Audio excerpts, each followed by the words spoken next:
Hola, mi nombre es Ana Victoria Gallegos, estudiante de licenciatura de Comercio Internacional y bueno, les voy a presentar sobre Unidroid, específicamente dando mayor enfoque en los principios de Unidroid para la materia de bases jurídicas del comercio internacional.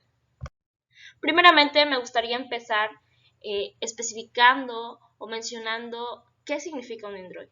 Bueno, Unidroid es el Instituto Internacional para la Unificación del Derecho Privado y esta es una organización intergubernamental independiente creada desde 1926 bajo el auspicio de la Liga de las Naciones, y con Liga de las Naciones nos referimos a las Naciones Unidas, cuya sede se encuentra en Roma, Italia.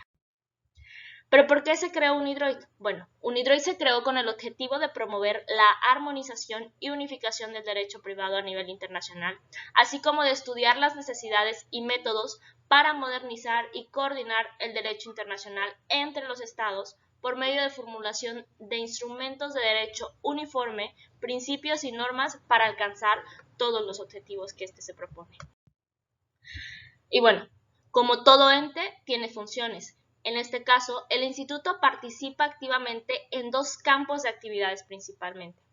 El primero, en la unificación legislativa como tal, la cual consiste en la redacción de textos de los convenios internacionales o leyes uniformes. Y el segundo, en actividades complementarias encaminadas a la promoción del derecho uniforme. Sin embargo, podríamos agregar un tercero, conforme al artículo 2 de la Ley 32, donde nos comenta que el instituto goza en el territorio de cada uno de los gobiernos participantes de la capacidad jurídica necesaria para su actividad y para alcanzar cada uno de los objetivos. Entre otras funciones que tiene esta organización, bueno, nos podemos encontrar con que se encarga de armonizar el derecho privado entre los estados, de preparar proyectos de leyes o convenciones con el objetivo de establecer un derecho interno uniforme, así como desarrollar proyectos de acuerdos tendientes a facilitar las relaciones internacionales en materia de derecho privado. Y por último, pero no menos importante, también se encarga de organizar conferencias y publicar los estudios que el instituto mismo considera dignos para su difusión. Y bueno, como ya se mencionó, este instituto se encuentra en Roma, específicamente su sede se encuentra en la Villa Aldobrandini, y también mencionábamos sobre los gobiernos participantes. Bueno, a estos también lo podríamos considerar como miembros. La cualidad de miembro, cabe mencionar que está reservado a los estados que accedan al Estatuto de Unidroid, los cuales proceden de los 5 continentes y representan una variedad de sistemas jurídicos, económicos y políticos, así como tradiciones culturales diversas.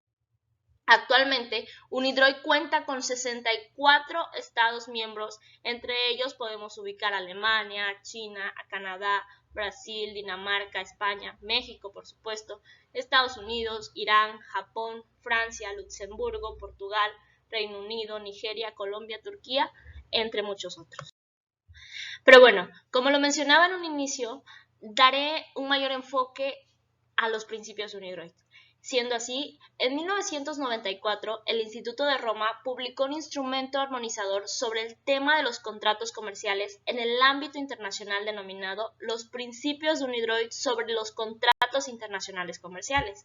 Siendo así, entonces, ¿qué son los principios de Unidroid? Bueno, los principios de Unidroid son reglas generales establecidas para regular contratos internacionales que se derivan en su obligatoriedad de la voluntad de las partes y no de la voluntad estatal expresada en leyes y tratados internacionales. Así también, como derecho indicativo, estos principios son los que ayudan a armonizar el derecho mercantil internacional de los contratos, pues proporcionan normas que complementan los instrumentos internacionales.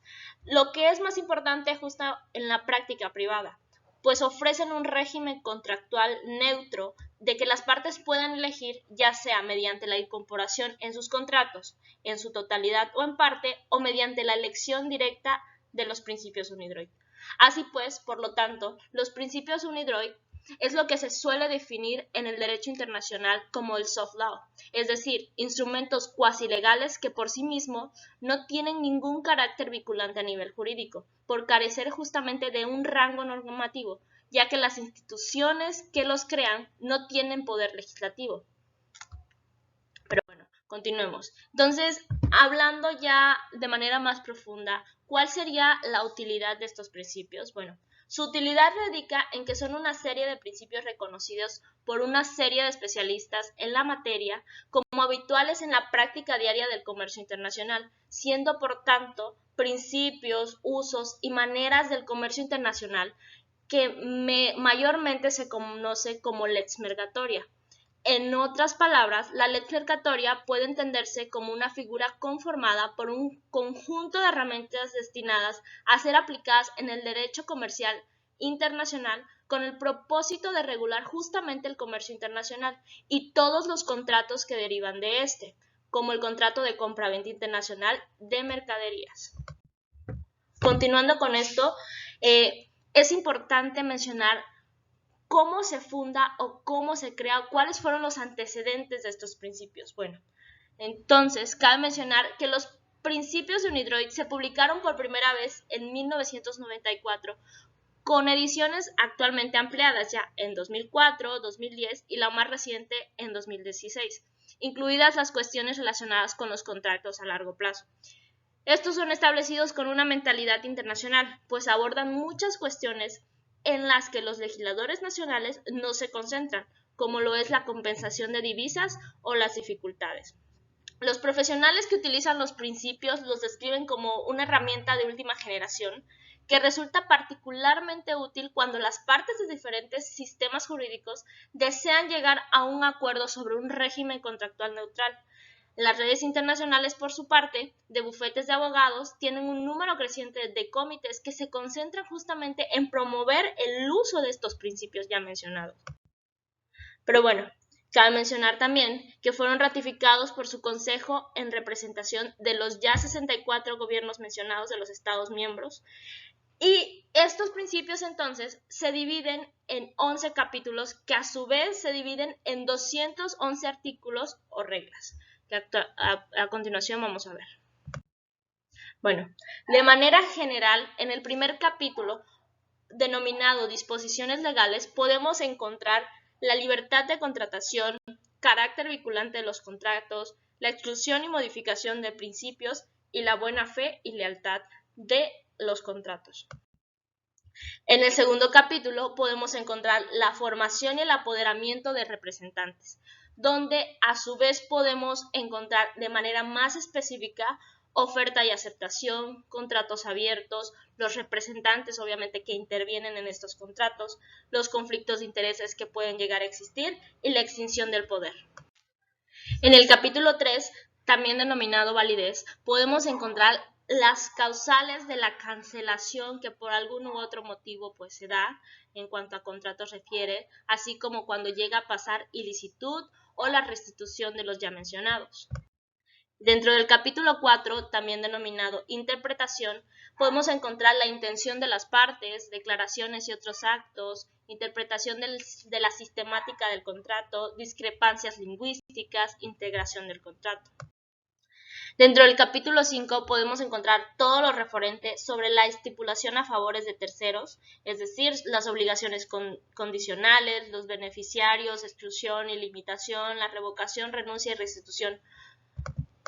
En el capítulo 6, también denominado cumplimiento, podemos encontrar todo lo referente a los tiempos, a las etapas, el lugar de cumplimiento, los pagos, los tipos de moneda, los tipos de cambio e incluso la excesiva onerosidad que llegan a tener pues los contratos internacionales.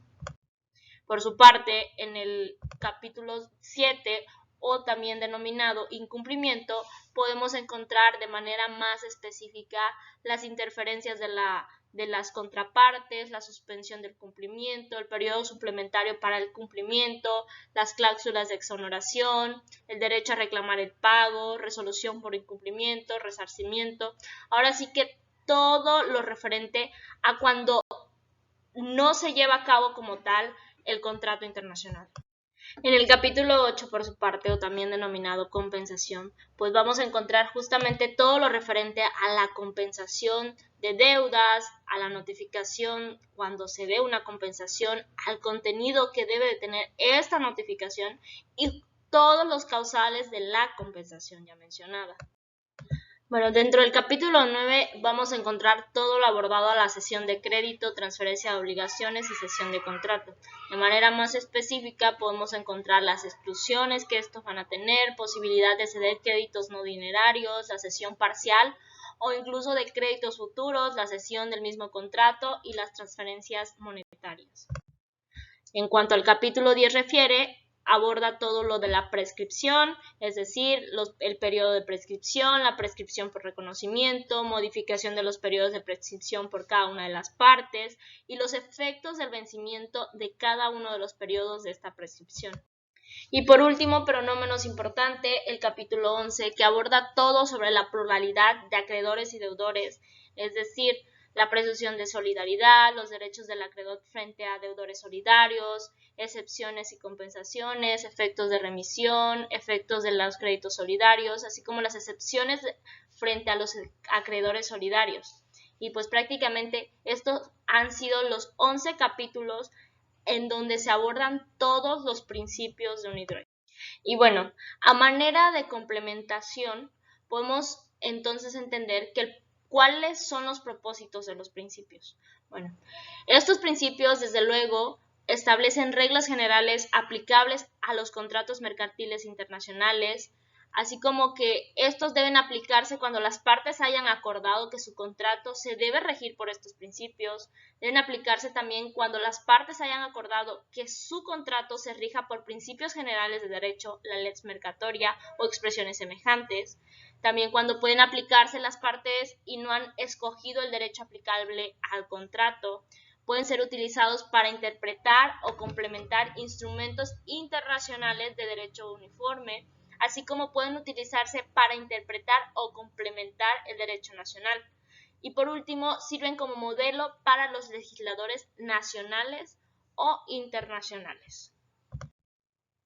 Y bueno, a manera de conclusión, podemos entonces encontrar ya de manera también más particular que los principios de UniDroit prácticamente se trata de un instrumento desarrollado por expertos, ya lo había mencionado, provenientes de todas partes del mundo, que genera importantes beneficios a todo aquel que celebra un contrato internacional, pues permite a las partes que intervienen en estos contratos eliminar la incertidumbre sobre el régimen jurídico aplicable a su acuerdo y contar con un documento diseñado exclusivamente para la contratación internacional, que además se puede consultar en diferentes idiomas en versiones igualmente auténticas.